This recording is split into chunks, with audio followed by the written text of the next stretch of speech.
Okay, well, thank you very much. I'd like to give a quick overview, if I may, of what I consider to be the main issues under Biden, and then open it up for questions for what people might have.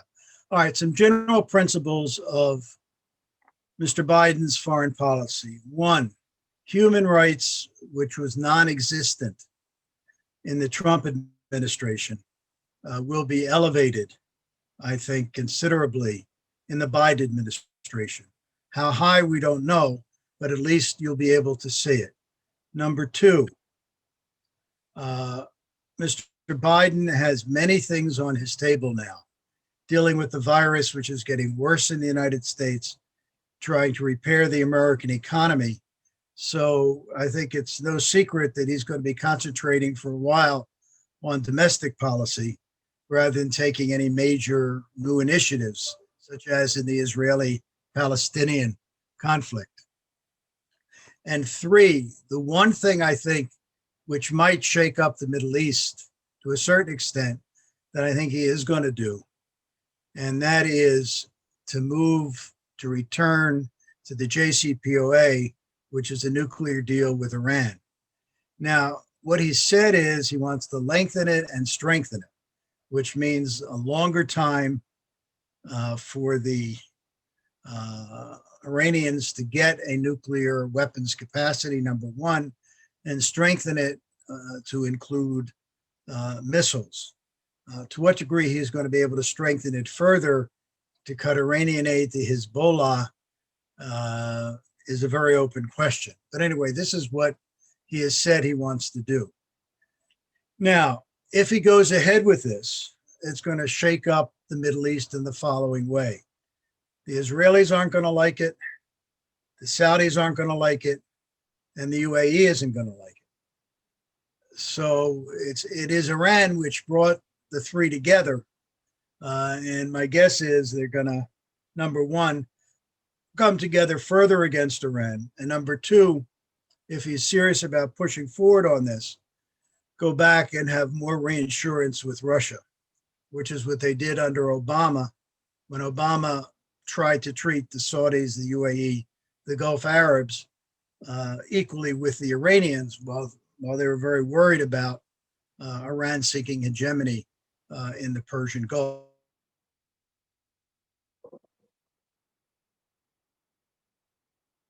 Just very quickly going country by country.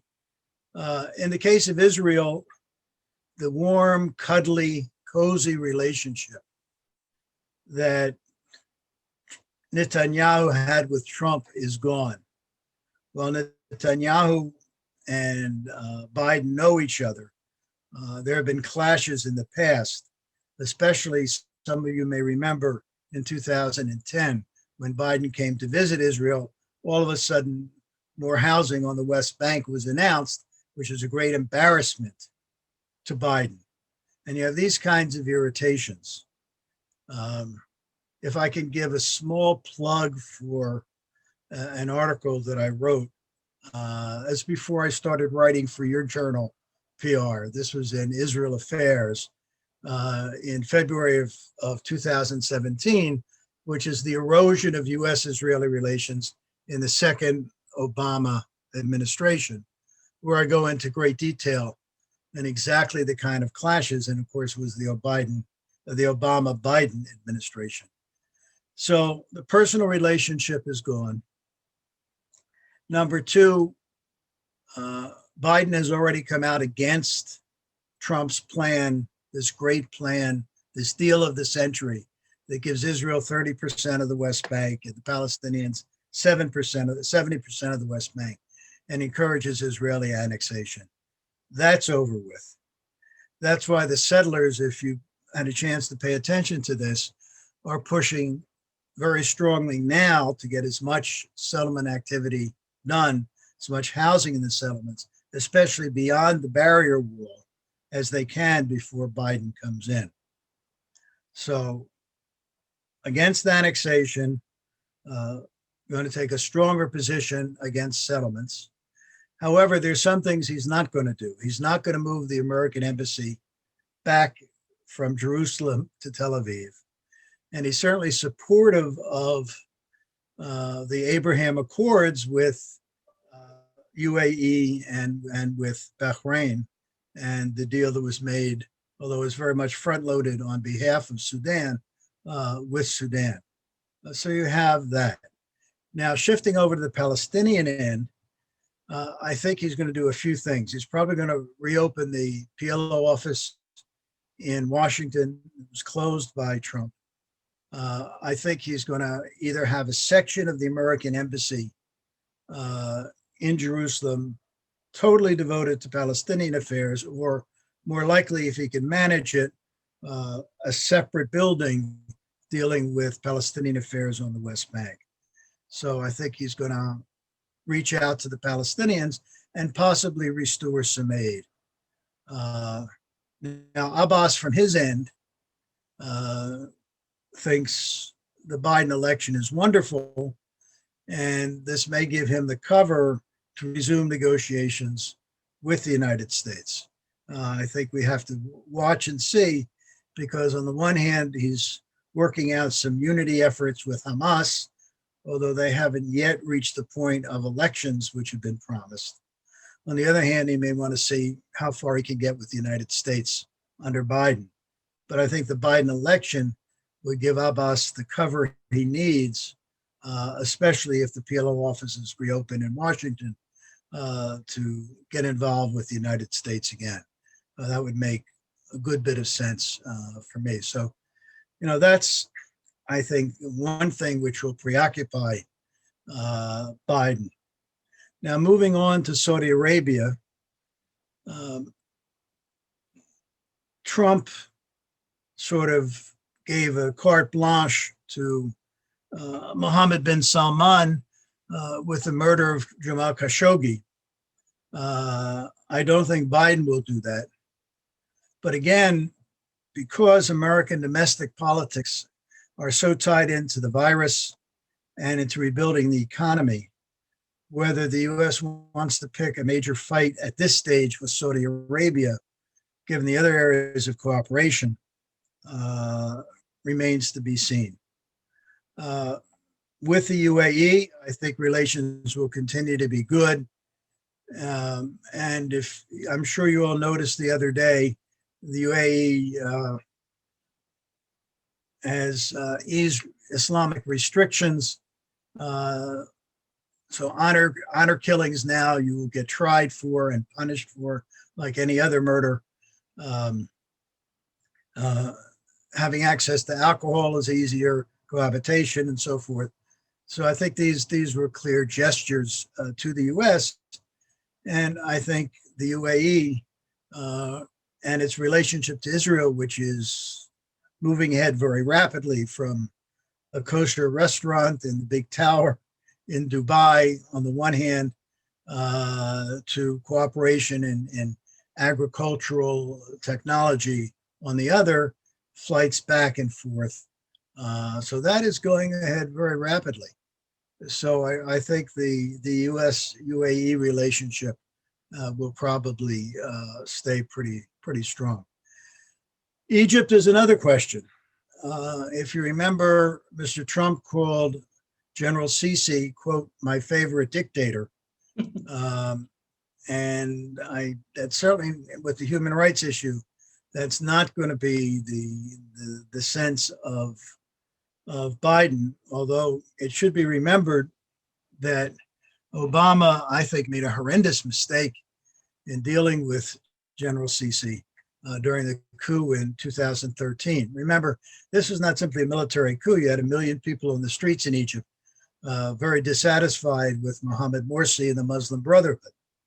The U.S., because it was a coup, decided to cut military aid just at the time when the Egyptians were fighting against ISIS-identified forces in the Sinai.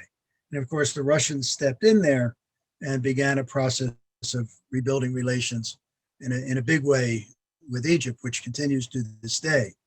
So again, in the case of Egypt, I don't see, given all the other issues on Biden's plate, is really going to pick that much of a fight. Also, where Trump seemed to give a carte blanche for the Egyptians to bomb the Grand Renaissance Dam in Ethiopia, I don't think you're going to have that kind of comment coming out of Biden.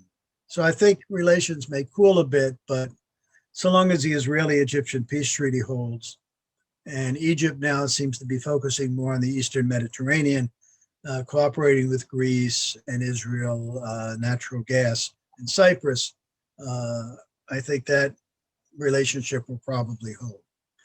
Now, Turkey is a big question mark.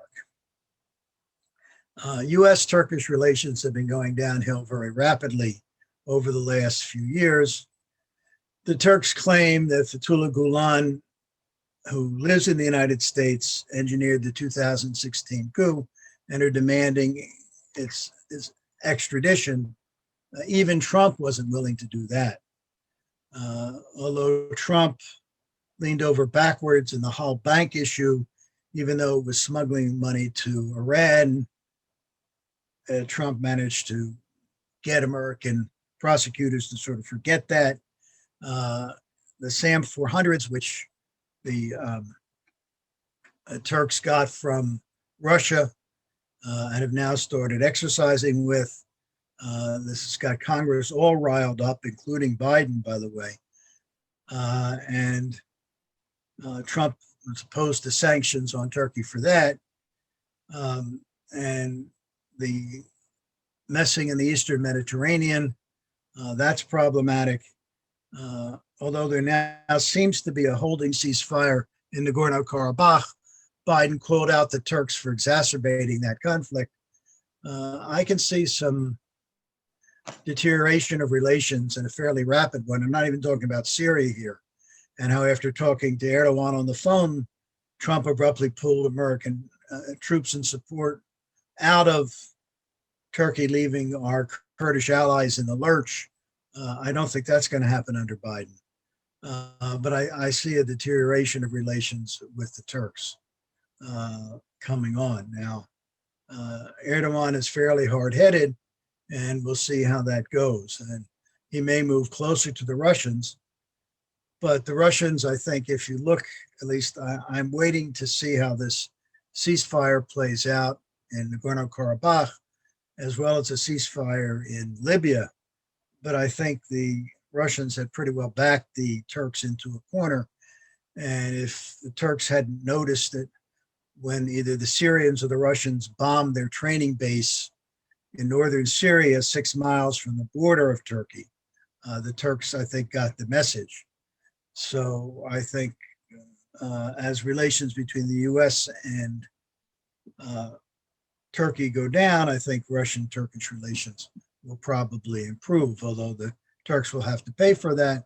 And I think the ceasefire in Azerbaijan, and maybe if the ceasefire holds in Libya, which is an open question, that's a second example. So, looking around the Middle East, then Turkey, Iran, Israel, Palestine, Saudi Arabia, Egypt, the UAE, these are really the central players in U.S. policy at the current time. And I see some nuanced changes, probably the biggest change in the case of Turkey, lesser changes elsewhere. Although if the Iranian initiative ever gets off the ground, and the Iranians, as I think everybody knows, are demanding American concessions and lifting of sanctions before they'll talk again about the JCPOA. And I don't know if Biden is willing to do it, because the one thing Trump has done is built up leverage for the United States in dealing with Iran. That all remains to be seen. So that's the overview. So let me open for questions that anybody might have on any of these issues, or especially on issues that I didn't mention.